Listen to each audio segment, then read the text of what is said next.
can't change the past, You trespass, Jedi. but I'm done hiding. Cal Kestis. You will always struggle. It's the choice to keep fighting that makes us who we are. Star Wars Jedi Fallen Order, developed by Respawn Entertainment, who were probably best known for their work on the Titanfall games, was released in November 2019 at a time when we really needed some good Star Wars. Not saying that everything was bad, but I think most of us could agree that following the, to put it kindly, divisive release of The Last Jedi in 2017, and the rather disastrous original release of Star Wars Battlefront 2, not a lot of us had much confidence in Star Wars and probably even less confidence in EA to deliver a good single-player Star Wars game, something that EA wasn't shy about not wanting to make. But when Fallen Order finally released, it received rave reviews, but not just by the critics, but also by fans. This was arguably the best thing Disney-era Star Wars had put out to date. Even 3 years later, IGN recently did a poll having every Star Wars game ever released be voted on by the fans to see what their favorite was. And Jedi Fallen Order came in only second place, being beaten out by the king that is Knights of the Old Republic. But was Jedi Fallen Order worthy of all the praise and be ranked among the all-time greats when it comes to Star Wars games? Let's talk about it.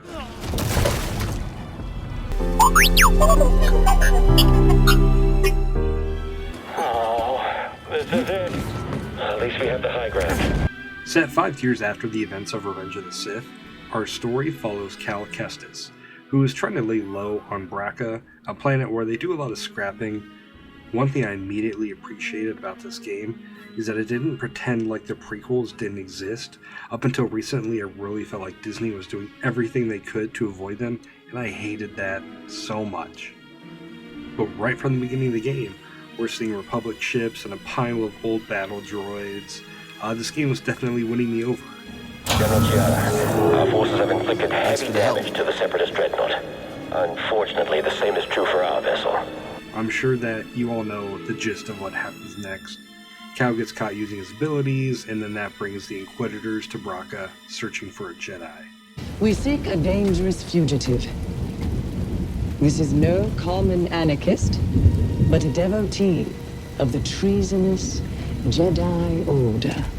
Now, it almost goes without saying, but the cutscenes and performances here, and throughout the entire game, are just top-notch, and the Second Sister is easily the best Inquisitor, not just in this game, but in pretty much anything that has featured Inquisitors to this point, and I love this moment when she's taunting Cal. I recognize that stance. Perhaps you've had some training after all. Who was your master, Padawan? Someone I killed, perhaps? What Jedi gave their life so that you might live? The other Inquisitors in Star Wars range from pretty solid to absolutely terrible Scooby-Doo level villains. I'm looking at you, Rebels. But the Second Sister here just has this like, oh shit presence. I don't want to fight her. She is a really great villain as the game goes on and we discover her backstory. I think she is one of the best bad guys in the Disney Star Wars era. I won't let you manipulate me. So sure are you? When faced with a choice to protect herself or her Padawan, she chose self-interest. She'll sell you out too. She definitely carries a really kind of menacing presence with her when she shows up. Now, Cal as a character is great. As you play the game, you start to become one with the Force again, as you can see that Cal is really maturing and growing in confidence as the game progresses. I should probably mention the main plot of the game. You are searching for a holocron that holds the location of foreign-sensitive children throughout the galaxy. Kind of like the holocron in the Clone Wars episode Holocron Heist. Is it the same one? It might be. I should probably have looked that up. Cal and the crew are trying to find it and restart the Jedi Order before the Empire can get their hands on it. I thought this was actually a really great story with some high stakes, even if at the end of the day we have a pretty solid idea of what happens. Now, Cal is helped by a former Jedi named Seer and the pilot named Grizz. They are really great characters, and like Cal, Seer grows throughout the game and needs to come to terms with her own guilt and past mistakes. You visit multiple planets, all of which are absolutely amazing, and they have layers, like an ogre. I love the look of Zepho, but I also love bad weather and the dark kind of skies and rain. This planet was so wonderful, and it felt like exploring it never ended. You were constantly finding new areas to explore, or when you'd unlock a new ability, you could finally go and explore a new area. I absolutely love that in video games. And on Kashyyyk, you run into Saw Gerrera, and that was a very fun, like, Clone Wars Rogue One cameo. I did like that Saul was kind of an asshole and abandoned all the Wookiees when the fighting became a bit too difficult. Still cool that he popped up, and the section when you take over an AT-AT was absolutely epic. That's a lot of lasers. You said it. When you're exploring the Force to Kashyyyk, it really gave me Knights of the Old Republic flashbacks. That was really great, and this place would be absolutely terrifying in real life. Again, I really love seeing just like the wrecked and overgrown Clone Wars remnants throughout. Really love seeing that. Now let's talk about Dathomir. I just again loved the entire dark horror vibe of this planet, and it's great exploring a planet that we've only ever seen in the Clone Wars. On that note, I really love the Night Sister's backstory and how she even recalls events that happened in the Clone Wars series.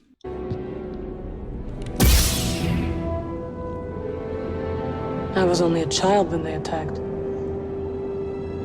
An armored warrior brandishing this descended upon us and cut down my people.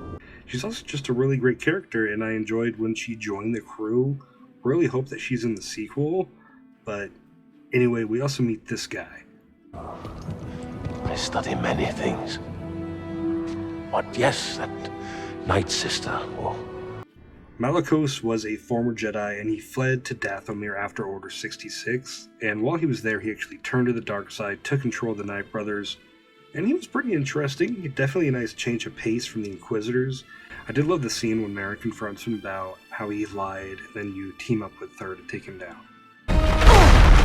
Get up, Cal Kestis! You're not dead yet.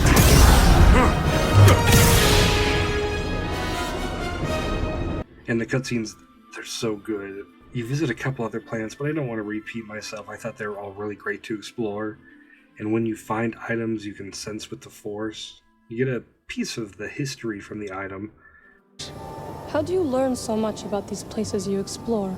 Some things, people, events, or experiences leave an echo in the Force that I can connect to. You can read the past? Can all Jedi do this? No, it's a rare thing. See, this is a cool new Force power not seen in the movies that I think people can get behind. Not Force Skype. And I became obsessed with finding every single crate I could find. In these, you can find new lightsaber hilts, new outfits, and the all-important poncho. By the way, this set that you're seeing right here is by far the best poncho. Reminds me of a Naboo starfighter. You can also find crates that will grant you more, stims that give you more health, stuff like that. So they're always really great to go the extra mile to search out. So let's talk about the end when you visit the Inquisitor Fortress. This place is where the Empire created the Inquisitors. Tortured Seer. Turned Trilla to the dark side. Let's tear it down, BD-1. And we'll just start with the big moments. The last fight with Trilla was really great. While we thought she may have been manipulating Cal to the dark side for most of the game, I think what we see is that Cal actually began to have a more positive impact on her. And when she is reunited with her former master, it makes for a pretty powerful moment when she says this. I know the choices that I made took all your choices away, and I have failed you, Trilla. I've carried so much hate for you. But before the healing between Seer and Trilla can begin, Darth Vader enters the room.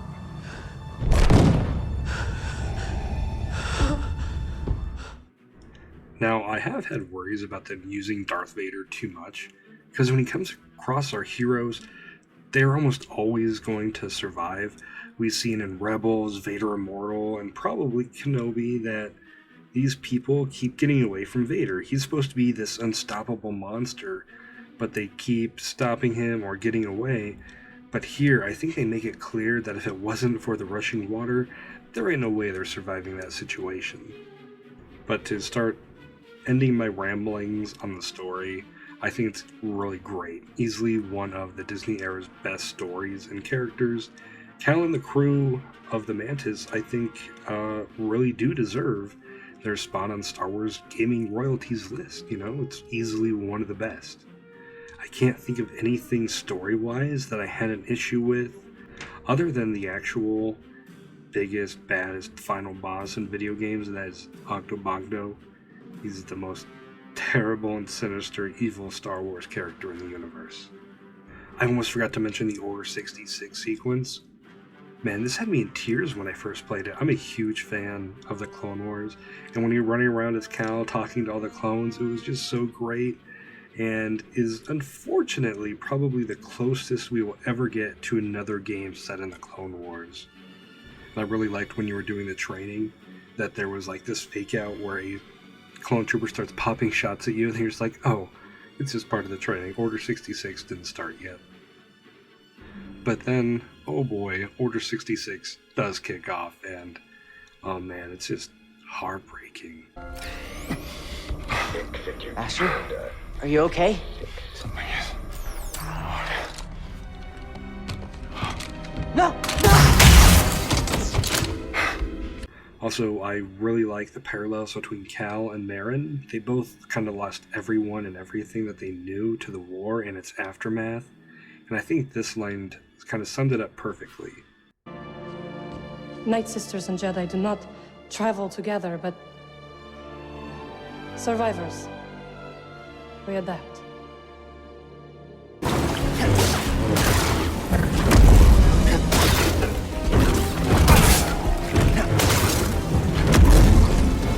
Now, I have a confession to make. Regarding my original playthrough back in 2019, I have played the game on story mode difficulty. At the time, I found the game way too difficult, and I was extremely paranoid about spoilers, and was rushing to finish the game's story before I had it ruined for me. And what I ended up doing was depriving myself of what is actually a really great combat system.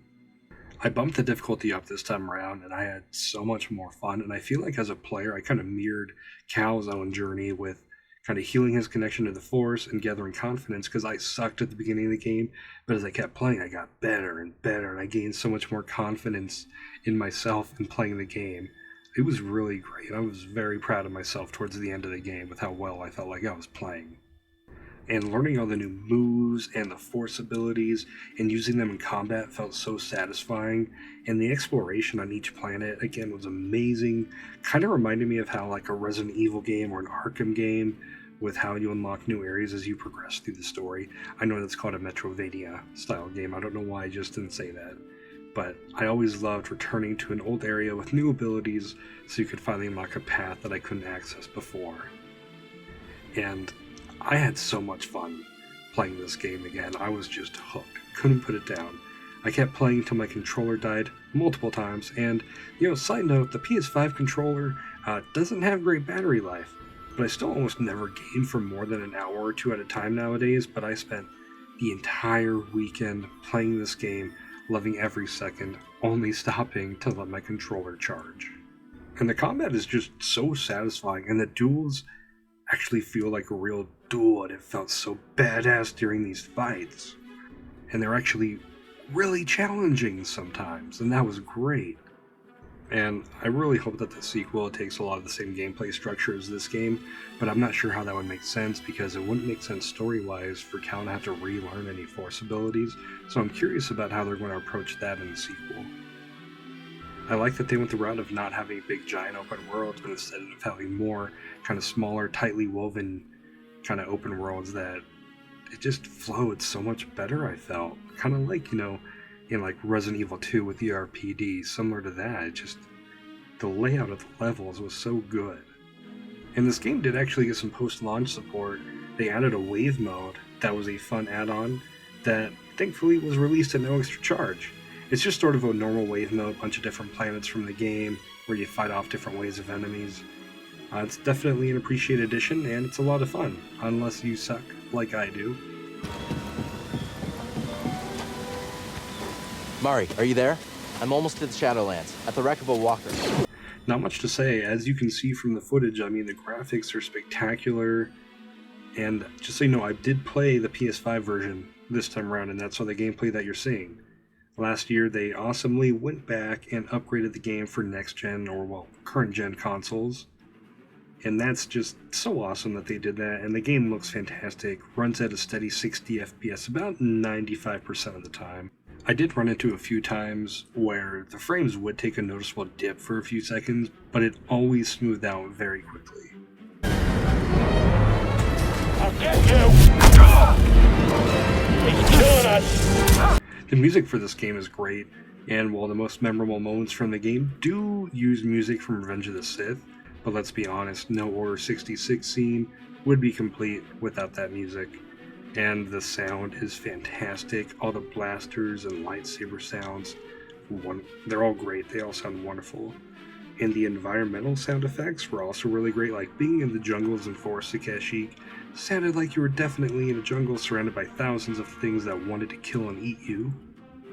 And occasionally, though, Cal's footsteps would just stop making noise. It was sort of weird when it happened, but it didn't happen that often. And my final thoughts. Star Wars Jedi Fallen Order is a fantastic game that is definitely worthy of all of its praise, and seems like one of the few things that most Star Wars fans can agree on is actually really good. Thankfully, this game was extremely successful, and we are getting a sequel. And I'm very thankful that this game showed that not just EA, but the entire industry as a whole, that we still want good single-player games. Not everything needs to be a mindless, live-service multiplayer game. Jedi Fallen Order is definitely still worth playing today.